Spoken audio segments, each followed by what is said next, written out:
ಎಲ್ಲರಿಗೂ ನಮಸ್ಕಾರ.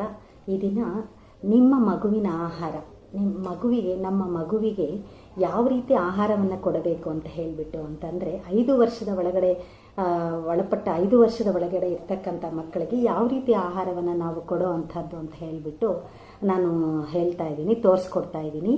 ರೆಸಿಪಿನ ಇವತ್ತು ನಿಮ್ಮ ಜೊತೆ ಹಂಚ್ಕೊಳ್ತಾ ಇದ್ದೀನಿ. 6 ತಿಂಗಳವರೆಗೂ ಮಗುವಿಗೆ ತಾಯಿಯ ಹಾಲೇ ಸಾಕಾಗತ್ತೆ. ಮಧ್ಯದಲ್ಲಿ ಬೇಕಾದರೆ ಹಣ್ಣಿನ ರಸನೂ ಕೂಡ ನಾವು ಕುಡಿಸಬಹುದು. 6 ತಿಂಗಳ ನಂತರ ಮಗುವಿಗೆ ಸ್ವಲ್ಪ ಘನ ಆಹಾರದ ಅಗತ್ಯ ಇರುತ್ತೆ.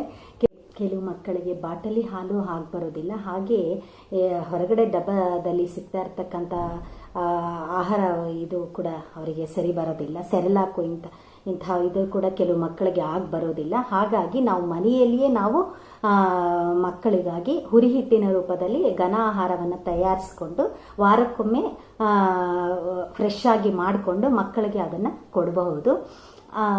ಹಾಗಾಗಿ ನಾನು ಇದನ್ನು ತೋರಿಸ್ಕೊಡ್ತಾ ಇದ್ದೀನಿ.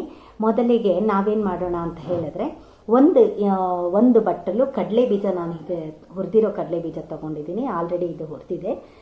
ಹಾಗೆ ಇದೇ ಬಟ್ಟಲಿನ ಅಳತೆಯಲ್ಲಿ ಕಡಲೆಬೇಳೆ ಅಥವಾ ಹೆಸರು ಬೇಳೆನ ಸಹಿತ ಉಪಯೋಗಿಸಬಹುದು. ನಾನಿಲ್ಲಿ ಕಡಲೆಬೇಳೆನ ಬಳಸಿದ್ದೀನಿ. ಇದನ್ನು ಹುರ್ಕೋಬೇಕು ನಾವಿವಾಗ. ನಂತರ ಇದೇ ಬಟ್ಟಲ ಅಳತೆಯಲ್ಲಿ 6 ಬಟ್ಟಲು ರಾಗಿ ಅಥವಾ ಗೋಧಿನ ನಾನು ತೊಗೊಂಡಿದ್ದೀನಿ. ನಾನೇನು ಮಾಡಿದ್ದೀನಿ, ರಾಗಿನಲ್ಲಿ ಕಲ್ಲುಗಳೆಲ್ಲ ಧೂಳು ಎಲ್ಲ ಇರೋದ್ರಿಂದ ನಾನು ರಾಗಿನ ಚೆನ್ನಾಗಿ ಸೋದಿಸಿ ನೀರಲ್ಲಿ ನೆನೆಸಿ ನಂತರ ಅದನ್ನು ಒಂದು ತೆಳು ಬಟ್ಟೆ ಮೇಲೆ ಹರಡಿ ನೆರಳಲ್ಲೇ ಒಣಗಿಸ್ಬಿಟ್ಟು ಅದನ್ನು ನಾನು ಈ ಥರ ರೆಡಿ ಮಾಡಿಟ್ಕೊಂಡಿದ್ದೀನಿ. ರಾಗಿನ 6 ಬಟ್ಟಲು ರಾಗಿ ಇದೇ ಅಳತೆಯಲ್ಲಿ. ಈಗ ಇದನ್ನು ನಾವು ಹುರ್ಕೊಳ್ಳೋಣ ಬನ್ನಿ.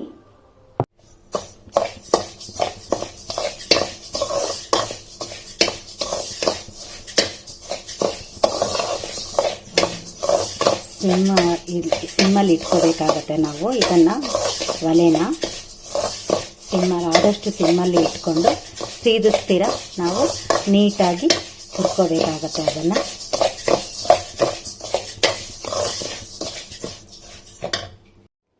ಈಗ ಕಡಲೆಬೇಳೆ ಹುರಿತಾ ಇದ್ದೀನಿ. ನಿಧಾನವಾಗಿ ಹುರ್ಕೊಳ್ತಾ ಅದು ಕೆಂಪಗಾದ್ಮೇಲೆ, ಮೀಡಿಯಮ್ ಕಲರು ಕೆಂಪಗಾದ್ಮೇಲೆ ಈಗ ಕಡಲೆ ಬೀಜ ಕೂಡ ಅದ್ರ ಜೊತೆಗೆ, ಆಲ್ರೆಡಿ ಹುರಿದಿರೋ ಕಡಲೆ ಬೀಜನ ಅದ್ರ ಜೊತೆಗೆ ಬಿಸಿ ಮಾಡ್ಕೊಳ್ತಾ ಇದ್ದೀನಿ. ಜಸ್ಟ್ ಎಲ್ಲವನ್ನು ಹುರ್ಕೊಂಡು ಈ ಥರ ದೊಡ್ಡ ತಟ್ಟೆಗೆ ಹಾಕ್ಕೋಬೇಕಾಗತ್ತೆ. ಅದನ್ನು ಆ ಬಿಸಿ ಆರೋವರೆಗೂ ಆ ತಟ್ಟೆನಲ್ಲಿ ಹಾಗೆ ಬಿಡಬೇಕಾಗತ್ತೆ. ಈಗ ಇದು ಆರಿದೆ, ಬಿಸಿ ನೋಡಿ ಈ ಥರ ಆರಿದೆ. ಮಿಕ್ಸಿಗೆ ಹಾಕ್ಕೊಳ್ತಾ ಇದ್ದೀನಿ. ನೋಡಿ, ಹುರಿ ಹಿಟ್ಟು ರೆಡಿಯಾಗಿದೆ. ಹೀಗೆ ಈ ಹುರಿ ಹಿಟ್ಟನ್ನು ನಾವು ಮಗುವಿಗೆ ಪಾಯಸದ ರೂಪದಲ್ಲಿ ಕೂಡ ನಾವು ಮಾಡಿ ಕೊಡ್ಬೋದು. ಪಾಯಸದ ರೂಪದಲ್ಲಿ ಮಾಡೋವಾಗ ಅದಕ್ಕೆ ಒಂದು ಸ್ವಲ್ಪ ಜೀರ್ಣಕಾರಕ್ಕೋಸ್ಕರ ಒಂದು ಸ್ವಲ್ಪ ತುಪ್ಪ ಆಡ್ ಮಾಡಿ ಮಗುವಿಗೆ ಕೊಡಬೇಕಾಗತ್ತೆ. ಬೇಕಾದರೆ ಉಪ್ಪು, ಒಂದು ಪಿಂಕ್ ಸಾಲ್ಟನ್ನು ನೀವು ಹಾಕಬೇಕಾಗತ್ತೆ. ಒಂದು ಚಿಟಿಕೆ ಪಿಂಕ್ ಸಾಲ್ಟ್ ಹಾಕಬೇಕಾಗತ್ತೆ.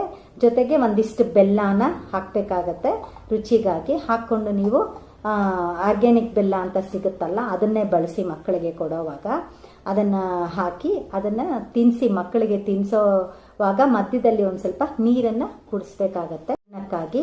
ಹಾಗೆಯೇ ಇದ್ರ ಜೊತೆಗೆ ಹಸಿ ತರಕಾರಿಗಳನ್ನ ಕೊಡಿ, ಮತ್ತು ಬೇಯಿಸಿರೋ ತರಕಾರಿಗಳನ್ನ ಕೂಡ ಅದಕ್ಕೆ ಮಕ್ಕಳಿಗೆ ಕೊಡೋದ್ರಿಂದ, ಅದು ಸಾರನ ಕೊಡೋದ್ರಿಂದ, ಮತ್ತು ಹಸಿರು ತರಕಾರಿಗಳು, ಹಸಿರು ಸೊಪ್ಪನ್ನು ಬೇಯಿಸಿ ಅದರ ನೀರನ್ನು ಅದಕ್ಕೆ ಕುಡಿಸೋದ್ರಿಂದ ವಿಟಮಿನ್ ಕೂಡ ಅದರ ಬಾಡಿಗೆ ಸಿಗುತ್ತೆ. ಗಜ್ಜರಿ ಅಂತ ಹೇಳಿ ಕ್ಯಾರೆಟು, ಇದನ್ನ ಎಲ್ಲವನ್ನು ಅದಕ್ಕೆ ತಿನ್ನಕ್ಕೆ ಕೊಡಬಹುದು. ಅದರ ನೀರನ್ನು ಕೂಡ ನಾವು ಬೇಯಿಸ್ಬಿಟ್ಟು ಅದರ ನೀರನ್ನು ಅದಕ್ಕೆ ಕೊಡೋದ್ರಿಂದ ರಾತ್ರಿ ಕುರುಡು ಅಂತ ಹೇಳಿದ್ರೆ ಅದೆಲ್ಲ ಕಣ್ಣಿನ ತೊಂದರೆಗಳೆಲ್ಲ ಬರೋದಿಲ್ಲ ಮಕ್ಕಳಿಗೆ. ಹಾಗಾಗಿ ಇದೇ ಮಕ್ಕಳಿಗೆ ನಾವು ಕೊಡಬೇಕಾಗಿರ್ತಕ್ಕಂಥ ಆಹಾರ ಪದಾರ್ಥಗಳು. ಹಾಗಾಗಿ ನಿಮ್ಮ ಮಗು ಸದಾ ನಗನಗುತ್ತಾ ದುಂಡಾಗಿರೋ ಮಗು, ನಿಮ್ಮ ಆರೋಗ್ಯಕರವಾಗಿ ನಗ್ತಾ ಇರ್ತಕ್ಕಂಥ ಮಗು, ಮತ್ತು ದುಂಡಾಗಿರ್ತಕ್ಕಂಥ ಮಗು ನಿಮ್ಮದಾಗಬೇಕು ಅಂತ ಹೇಳಿದ್ರೆ ಈ ಆಹಾರ ಪದ್ಧತಿಯನ್ನು ಬಳಸಿ 5 ವರ್ಷಗಳವರೆಗೂ ನಾವು ಈ ಆಹಾರ ಪದಾರ್ಥವನ್ನು ನಾವು ಕೊಡಬಹುದು ಮಕ್ಕಳಿಗೆ. ಅಂದರೆ ಬರೀ ಇದನ್ನೇ ಕೊಡಬೇಕಾ ಅಂತ ಕೇಳಬೇಡಿ. ಒಂದು ಹೊತ್ತು ಈ ಹುರಿ ಹಿಟ್ಟನ್ನು ನೀವು ಮಕ್ಕಳಿಗೆ ಉಂಡೆ ರೂಪದಲ್ಲಾದರೂ ಕೊಡ್ಬೋದು, ಬೆಲ್ಲ ಹಾಕ್ಬಿಟ್ಟು. ಇಲ್ಲ ಅಂದರೆ ಪಾಯಸದ ರೂಪದಲ್ಲಾದರೂ ಅದಕ್ಕೆ ಕುಡಿಯೋ ಥರ ನೀವು ಕೊಡಬಹುದು ಮಗುವಿಗೆ. ಇದರ ಜೊತೆಗೆ ನಾವು ತಿನ್ನೋ ದಿನನಿತ್ಯದ ಆಹಾರವನ್ನು ಕೂಡ ಅವರಿಗೆ ತವ್ವೆ, ಪೊಂಗಲ್ಲು, ಪೂರಿ, ನಾವು ಏನೇನು ಪದಾರ್ಥನ, ಇಡ್ಲಿ, ಏನೇನು ಪದಾರ್ಥನ ನಾವು ತಿಂತೀವೋ ಅದನ್ನೆಲ್ಲವನ್ನು ಮಕ್ಕಳಿಗೆ ನಾವು ಕೊಡಬಹುದು. ಖಂಡಿತ ಈ ಆಹಾರ ಪದ್ಧತಿಯನ್ನು ಎಲ್ಲರೂ ಬಳಸಿ ಮಗುವಿನ ಆರೋಗ್ಯವನ್ನು ಚೆನ್ನಾಗಿ ಕಾಪಾಡಿಕೊಳ್ಳಿ. ಎಲ್ಲರಿಗೂ ನಮಸ್ಕಾರ.